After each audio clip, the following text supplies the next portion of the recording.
अब देखो, आपने समझा, सबसे पहला पाठ तो मैं कौन हूँ, ये सुना ना सबने। मैं कौन हूँ?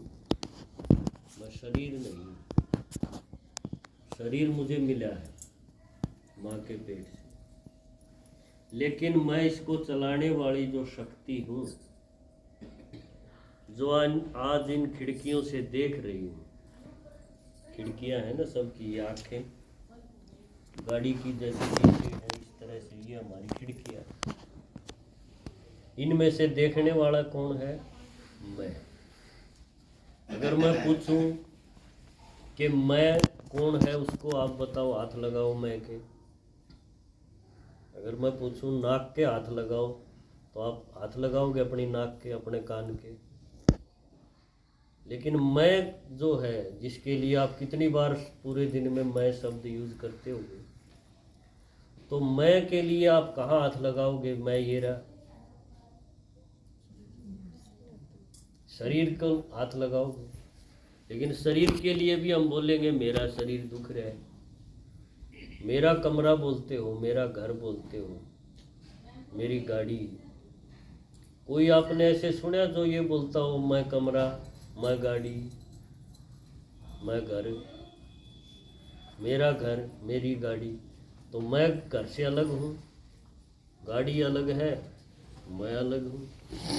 तो जब आपने कहा मेरा शरीर दुख रहा है, तो इसका मतलब शरीर अलग है और मैं अलग हूँ। तो सबसे पहला पाठ तो है स्वयं को जानना, यानी खुद को जानना, जिसके लिए गीता में भी लिखा है, अंग्रेजी में है नो दाई सेल्फ, इस स्वयं को जानो। लेकिन स्वयं को हर आदमी कितना जानता है? इतना ही जानता है जो आज दिखाई दे रहा है। अपने शरीर का नाम बताएगा, अपनी जाति बताएगा, अपना प्रोफेशन, धंधा बताएगा, अपना एक परिवार जो छोटा सा बना रखा है उसका परिचय दे देगा।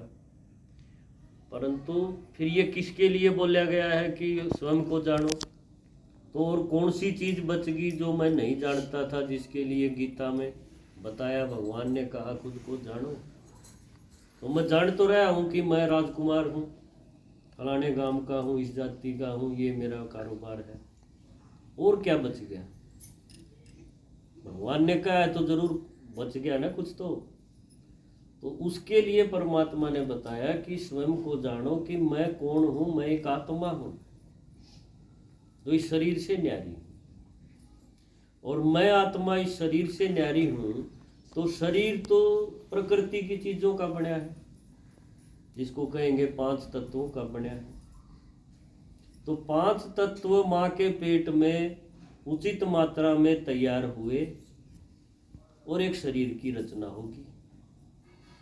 लेकिन उस शरीर के अंदर जो चेतन शक्ति है, जो आज सुन रही है, जो आज देख रही है, देख करके विचार भी कर रही है, वो शक्ति इन तत्वों की बनी हुई नहीं है, वो अलग है। ये है खुद को जानना। और वो ऐसी शक्ति है जो कभी खत्म नहीं होती, कभी मरती नहीं, जिसके लिए गीता में कहा है ना, उसको न शस्त्र काट सकता है, न वायु सुखा सकती है, न अग्नि जला सकती है। अब अग्नि का, शस्त्रों का शरीर पे तो असर होगा, लेकिन मैं जो है, मैं आत्मा, उस पर इनका कोई असर नहीं होता। तो वो शक्ति मैं हूँ। तो इस दुनिया के नाटक में हम कितनी करोड़ों मनुष्य आत्माएं हैं? आपको पता है कितनी है जनसंख्या? 650-700 करोड़ मनुष्य आत्माएं हैं सारी दुनिया में। और ये सारी आत्माएं यहाँ इस धरती पे नहीं बनी। इस धरती पे शरीर तो बना है जो हम सब ने ले रखा है, जिस रथ पे चढ़ के हम आज बैठे हैं, ये चीज तो हुई। लेकिन जो इसके अंदर बैठ के आज सोच विचार कर रही है ना, जो आत्मा बिंदी जिसको बताया, वो यहाँ नहीं बढ़ती, वो बनी बनाई है। और वो कहाँ से आई है? तो प्रेम माता ने आपको बताया कि वो दुनिया अलग है। ये शरीर की दुनिया है जिसमें हम आज बैठे हैं और एक एक शरीर लेके खेल रहे हैं। यहाँ नाटक के रिश्ते हैं। आज ये शरीर मिला है तो इसके मैंने एक परिवार बना रखे है, रिश्ते बना रखे हैं, एक सामाजिक रिवाज बना रखे हैं ताकि ठीक ठाक चले। ये सब तो इस दुनिया में चल रहा है, लेकिन ये शरीर मैं छोड़ूंगी एक दिन तो, ये तो पक्का है। दुनिया के और सारे काम चाहे ना हो, लेकिन ये काम तो पक्का है कि मैं शरीर छोड़ूंगी, यानी मैं मरूंगा, ये तो पक्का है। या आपको किसी को लगता हो नाम ये नहीं होगा। मान लो आपका नौकरी लगे ना लगे, आपका बच्चा है उसकी शादी ब्याह हो या ना हो, लेकिन वो मरेगा नहीं, ये इस पर तो कोई डाउट नहीं। ये बहुत ज़रूरी पक्का है, क्योंकि आज तक एक भी ऐसा नहीं हुआ कि जो बैठा हो। तो ये इस दुनिया की जो सिस्टम है जिसमें आत्मा आज एक शरीर लेकर के और ये रिश्ते नाते निभाते चल रही है। ये नाटक एक चल रहा है। लेकिन जो आत्मा आज इस शरीर में, इस भ्रकुटी में यहाँ बैठी है, माता इधर ध्यान दो, इनको बाद में देख लेना, यहीं रहेंगे। जो आज यहाँ बैठी है, जो आप सारे बैठे हो, आत्मा बैठी है ना, वो आज से पहले, इस दुनिया में आने से पहले, माँ के पेट में आने से पहले कहाँ थी? वो इस पहले चित्र में बताया कि वो दुनिया थी सूरज चांद तारों से भी दूर, जहां हम इस शरीर के साथ नहीं पहुंच सकते, लेकिन मन बुद्धि से पहुंच सकते हैं, उसको जान सकते हैं। वो दुनिया बताई निराकारी दुनिया, आत्माओं की दुनिया। उस दुनिया से हम सारी आत्माएं यहाँ इस धरती पर, इस कर्म क्षेत्र पर आई है, और हमें एक एक ये रथ मिल गया। इस शरीर को रथ बोलते हैं। कैसे रथ बोलते हैं? क्योंकि जब ये शरीर जिस दिन खत्म होता है, इसके प्राण खत्म होते हैं, तो इसको क्या बोलेंगे? अरथी, अरथी बोलेंगे। क्योंकि इसका जो रथी था, आत्मा को क्या है? रथी, और शरीर को क्या गया है? रथ। तो रथी चला गया तो क्या हो गया? अरथी। फिर इसको हम जैसा जिन चीजों से बना है, ये उनमें तत्व मिल जाते हैं। हवा हवा में, पानी पानी में, मिट्टी मिट्टी में। लेकिन जो इसके अंदर रथी था, जो आत्मा थी, वो नहीं मिली, वो हवा में नहीं मिली। वो इसको छोड़ करके और अपने संस्कार अनुसार एक दूसरे शरीर में जाके माँ के पेट में जन्म ले लिया उसने। वहां उसका एक नया घर, नए माँ बाप तैयार हो गए, नई भाषा। मान लो आज यहाँ से छोड़ के वो बिहार में चली गई, जन्म तो होंगे ना, जैसे संस्कार होंगे उस अनुसार जन्म होना है। वहां जा करके उस आत्मा ने जन्म ले लिया, माँ के पेट से आई। वहाँ के जो पहले से जो आदमी थे, जो परिवार बना उसका, उन्होंने उसको भाषा सिखा दी, रिवाज सिखा दिए, वहाँ चलने लगी। फिर वहाँ उसने पार्ट बजाया उस नाम से, फिर उससे भी आगे जाएगी वो, उसको भी छोड़ेगी एक दिन। वहाँ रह जाएगा एक फोटो, माला लगा देंगे। जैसे यहाँ भी एक फोटो और एक माला होनी आखिर में। तो हर एक आत्मा जो कभी उस दुनिया से आई है ना, जिसको हम कहते हैं अपना घर, भगवान का घर, जहाँ शरीर नहीं होता, केवल बिंदी आत्मा होती है, ऐसी बिंदी। वो सारी आत्माएं इस भूलोक पर, इस सृष्टि नाटक पर आती हैं और ऐसे जन्म बदलती रहती है। आज यहाँ है, कल इसको छोड़ेंगी, एक फोटो यहाँ रह जाएगा, वो आगे चलेगी। 10-5 दिन यहाँ बैठेंगे उसकी याद में, और उसका जिक्र होगा, और बाद में सब अपने अपने काम में लग जाएंगे। वो गई अपना, जैसे उसके कर्म थे, जैसा खाता था उस अनुसार जन्म लेके चली गई। ऐसे हम सारी आत्माएं जो परम धाम में थी, ऊपर थी, वो नीचे आकर के इस खेल में ऐसे पार्ट बजाती रहती हैं। और एक एक ने कितने घरों में फोटो टंगवा दिए, जिनके लोग आज श्राद्ध भी करते होंगे, याद करते होंगे कि ये हमारी फलानी थी, ये हमारा फलाना था। वो स्कूल में जा रहा होगा, कहीं पहली दूसरी LKG में पढ़ रहा होगा। ये खेल ऐसा है। ये चीज है खुद को जानना कि मैं कौन हूं, मैं आत्मा हूं। और मैं केवल यही नहीं हूं जो आज मुझे दुनिया ने बताया है कि तू फलाने की बीवी है, उसकी माँ है, उसकी बुआ है। यही इतना सा परिचय मेरा नहीं है। ऐसे तो मैंने अनेक जन्मों में किया है। असल परिचय मेरा क्या है? मैं आत्मा हूं। और ये भौतिक शरीर मुझे मिलते रहे, छूटते रहे, मिलते रहे, छूटते रहे। ऐसे करते करते आज मैं यहां हूं। ये भी एक दिन छूटेगा। अब मैं क्या करूं इस ज्ञान का? मुझे पता तो चल गया ऐसा है। अब मुझे कुछ रखवाली करनी है कि मान लो आज शाम को मेरा इस घर से बाय हो जाए, आज शाम को हो जाए, तो मैंने ऐसा क्या कुछ कर्म किया है, ऐसे संस्कार बनाए हैं जो इससे अच्छा घर मिले? ऐसा कुछ किया है?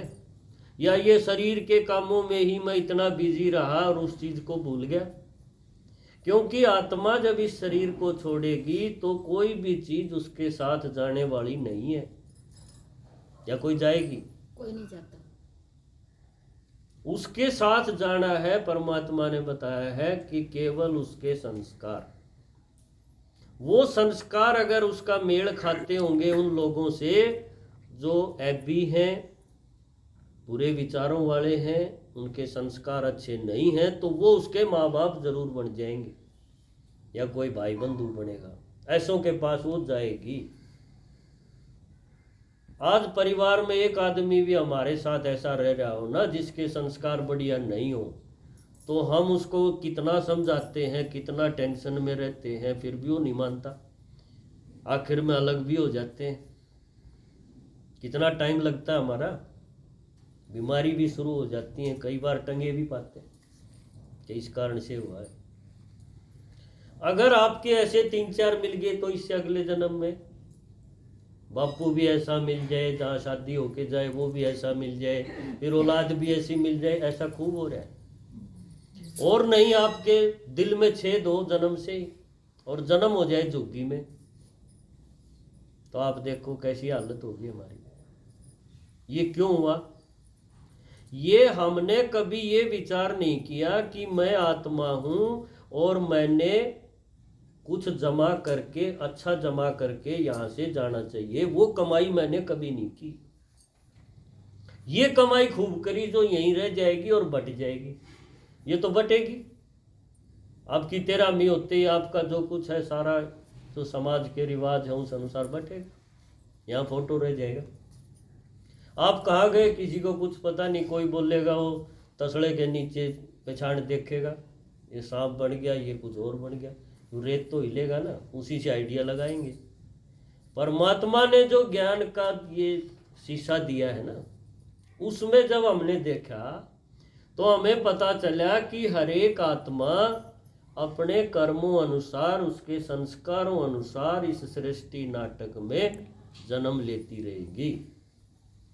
और ये आज उसके हाथ में है, उसको कैसा जन्म चाहिए, क्योंकि उसके लिए उसको अपने संस्कारों को पवित्र रखना पड़े, सुंदर रखना पड़े। अगर उसने वो बिगाड़ लिए, मान लो उसने ईमानदारी खो दी, थोड़े से पैसे के लिए बेईमानी कर ली, तो ये उसका संस्कार उसको कई जन्मों तक दुख दिलाता रहेगा। देखो मेरी बात समझ रहे हो आप? बड़ी सीरियस बात है ये ज्ञान की। अब ये तो हो गया हम आत्माओं का रोल। देखो सारी आत्माओं का रोल कि एक पेट में आई, माँ के पेट में एक शरीर लिया, फिर उससे 70, 80, 90 साल बिताए, दूसरे में चले गए।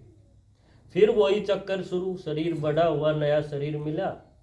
ऐसे हम आत्माएं, चाहे वो देवता हो, चाहे वो महात्मा हो, चाहे धर्मात्मा हो, चाहे गुरु गोसाई जो भी हो, सब माँ के पेट से आए हैं और ऐसे ही पार्ट बजाते बजाते आगे चलते गए। सब आत्माओं का ये रोल है।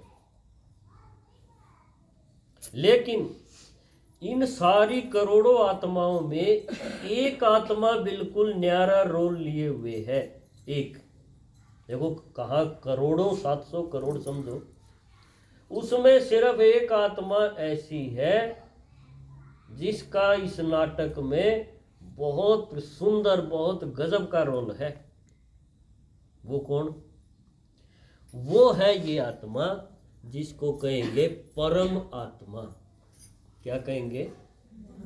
परम आत्मा। उसको परम अक्षर जोड़ना पड़ेगा।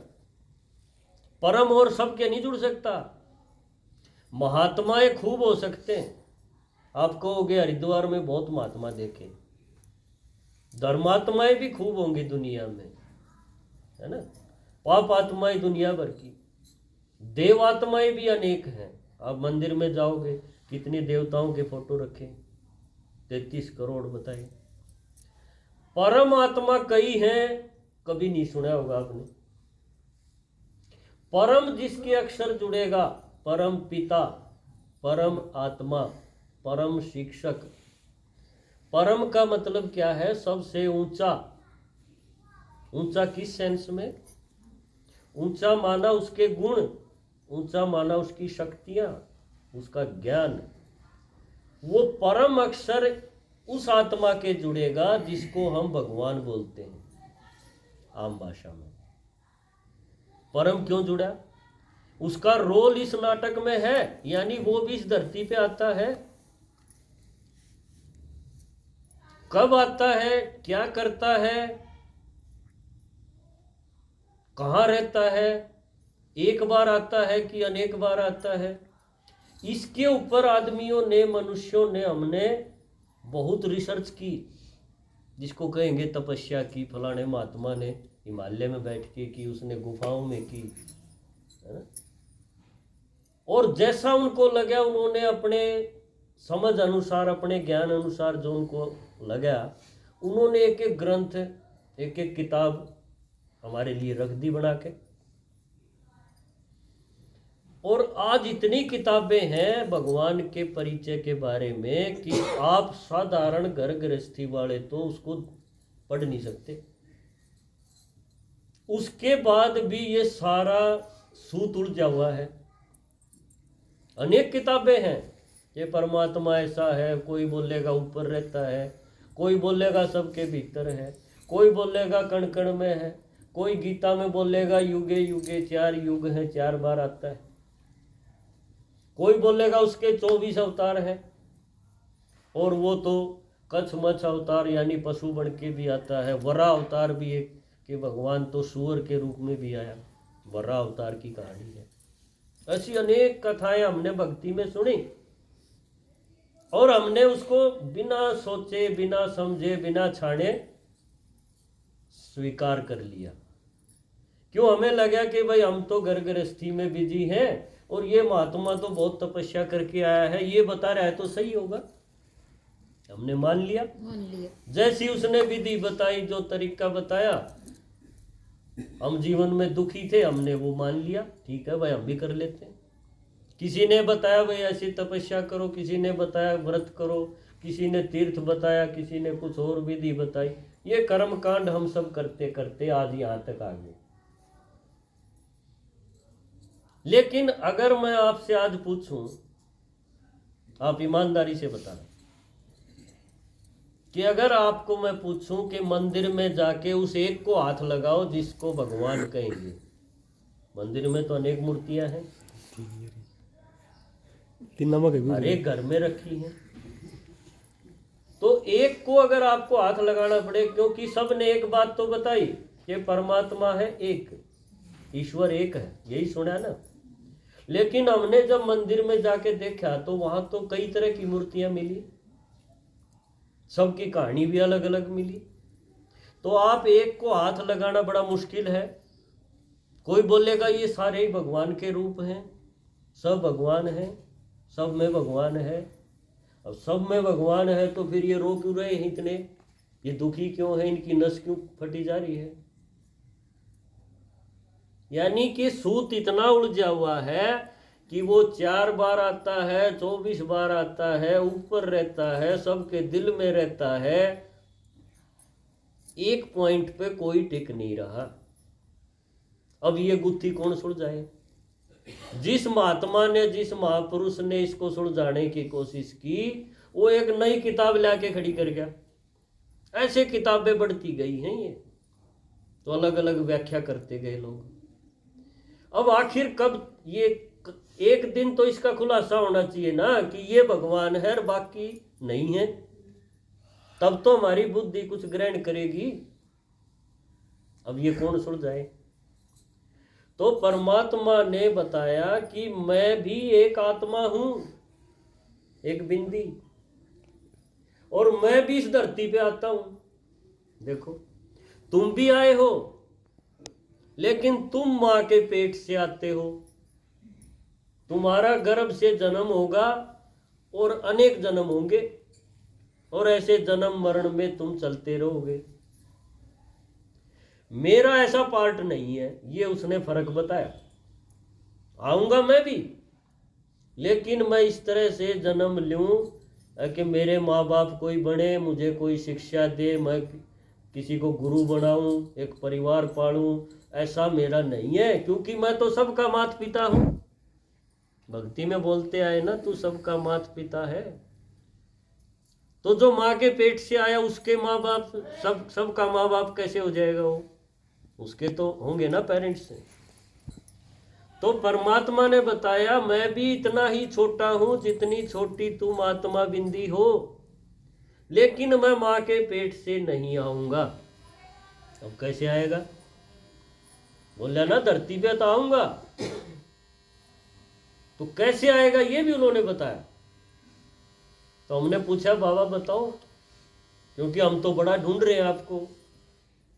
हमने तो यही सुना है किसी रूप में भी आ जाएगा, इसलिए जो भी दरवाजे पे आए उसको खाली मत जाने दो, चाहे वो जानवर हो चाहे मनुष्य हो, हर एक को कुछ ना कुछ दो। क्यों, भगवान का पता नहीं किस रूप में आ जाए, यही हम मान के चले।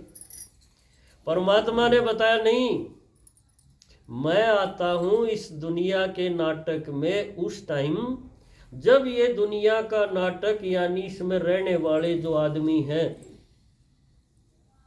वो सारे बिगड़ गए हो। देखो बिगड़ गए हो, समझते हो, यानी दुनिया एकदम बिगड़ गई हो, जिसका कोई ये नहीं पता चलता इसको ठीक करना हो तो कहाँ से शुरू करूं। इस लेवल तक जब बिगड़ गई हो तो वो बिगड़ी को बनाने के लिए मैं उतरता हूं। अब वो टाइम कौन सा, उस टाइम का जिक्र हमने शास्त्रों में बड़ा सुन रखा था कि परमात्मा धर्म गलानी के समय आएगा। परमात्मा उस समय आएगा जब पाप का घड़ा भर गया हो। परमात्मा उस समय आएगा जिसको कयामत का समय मुसलमान धर्म में बोला गया, कयामत के टाइम आता है। ईसाइयों ने बोल रखा है जजमेंट डे, कि भगवान धर्मराज के रूप में हिसाब लेने के लिए आता है आखिर में, और पापियों को सजा देता है। हमने ये इतनी सारी बातें सुन तो रखी थी, लेकिन ये नहीं पता था वो टाइम है कौन सा। रोज रोज दुनिया का पतन तो देख रहे हैं, गिरावट में आ रही है। आज देखो कितनी गिरावट है समाज में, कोई कहीं टिक नहीं रहा, जिस पे भरोसा है वही कुआं खोद के मिलता है। ऐसी खूब घटनाएं हैं। तो क्या ये वो समय है? भगवान ने कहा यही वो समय है जब मैं इस धरती पर इस नाटक में तुम्हारे बीच में आता हूं। अब आके क्या करेगा? तो उसने बताया मेरे पास वो ज्ञान है जिस ज्ञान को अगर तुम आत्माएं सुन लो ऐसे बैठ के 1 घंटा, तो तुमने जो अनेक जन्मों से बुराई में जो फंसे पड़े हैं, विकारों में जो फंसे पड़े हैं, कभी क्रोध, कभी लोभ, कभी अहंकार, कभी कुछ मोह, ये अनेक तरह की बीमारियां आत्मा में लगी हुई हैं। हम तो केवल शरीर की बीमारियों के लिए भागते रहते हैं। ये टेस्ट वो टेस्ट। कभी सोचा मैं आत्मा आज चली गई तो शरीर तो जड़ जाएगा, लेकिन ये लोभ क्रोध मोह ये तो मेरे साथ जाने वाला है, इसका क्या इलाज करूं? कभी हमने ये काम उठाया ही नहीं। तो परमात्मा ने बताया कि अगर वो मेरी बात सुन ले, मेरा ज्ञान सुन ले, तो आत्मा का ये जो मैलापन है जो उसको हर जन्म में दुखी कर रहा है, ये उसका खत्म हो सकता है। अब ये ज्ञान हमें कैसे सुनने को मिले, क्योंकि उसके शरीर नहीं, वो माँ के पेट से नहीं आता ना। तो उसकी यादगार भी क्या दिखाई भक्ति में? शिव की पिंडी दिखाई। देखिए आपने मंदिर में, हर एक मंदिर में सब देवताओं की मूर्तियों के बीच में एक बिना शरीर की चीज रखी रहती, देखिए पिंडी। और उस मंदिर का नाम भी शिवालय रखा गया है, यानी शिव का घर। रामालय, रावणालय, कृष्णालय नहीं, मूर्ति वो भी है, लेकिन उस घर का मालिक कौन है? शिव। जिसके शरीर नहीं वो है सबका पिता, और जो शरीर वाले उसके चारों तरफ बैठे हैं वो तो माँ के पेट से आए हैं, वो तो हमारे जैसे हैं, वो भगवान नहीं है। ये आप आज ध्यान से सुनना, क्योंकि यही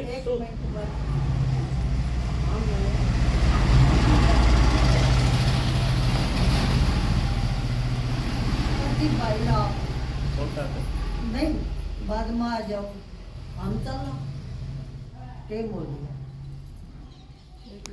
हम चले जाओ। नहीं ये फिर एक और प्रोग्राम है अपना, मतलब एक हफ्ते का के बारे में आप जो इतना अच्छी, इतनी लगन से, इतने ध्यान से सुन रहे हो, ये बहुत गहरी बातें हैं। भगवान को जानना तभी संभव है जब भगवान खुद इस धरती पे आकर के बोले, और वो अभी इस समय इस कलयुग के आखिर में ये काम कर रहा है। देखो ये जो हम आपको बता रहे हैं ना, जितना भी ज्ञान, ये हमने कोई शास्त्र में से किसी गुरु से नहीं सीखा है। ये खुद परमात्मा इस टाइम धरती पे आकर के और एक मनुष्य के तन में आकर के एक रथ का आधार लेकर के बोल रहा है। कौन बोल रहा है? ये शिव भगवान। उसने ये सारा जब खुलासा किया ना कि असल में क्या क्या होता है इस नाटक में, कब मैं आता हूँ, कब तुम आए हो, आगे क्या होगा, शुरू में क्या था, सारा हिसाब किताब पूरे नाटक का उसने समझाया है। तब हमें पता चला कि अब तक जो हमने सुना था शास्त्रों में, किताबों में, महापुरुषों से, महात्माओं से, उसमें कहाँ कहाँ त्रुटियां रहेगी, कहाँ कहाँ कसर रहेगी, जो पूरी हुई भगवान का ज्ञान सुनने के बाद। और ऐसा हो गया जैसे कि हम अंधेरे से और उजाले में आ गए, तो साफ दिखाई देने लग गया कि काम क्या करना चाहिए और किसको याद करने से कितना फायदा है। ये सारा परमात्मा ने इस टाइम धरती पे आकर के हमें ये परिचय दिया है। उसके बाद हमारा काम शुरू होता है कि मैं उस भगवान से ज़्यादा शक्तियाँ, ज़्यादा से ज़्यादा गुण कैसे लूँ, ताकि मेरे जीवन की आज की समस्याएं भी खत्म हो, और जब मैं इस शरीर को छोड़ूं तो मुझे इससे बहुत बढ़िया एक सुंदर शरीर मिले, सुंदर घर बार मिले, जहाँ कोई दुख ना हो, ऐसा मेरा भविष्य हो। इस काम के लिए ये प्रदर्शनी आज ज्ञान की लगाई है। तो आप सभी इसमें आपने टाइम दिया, इसके लिए आपका बहुत धन्यवाद। ओम शांति।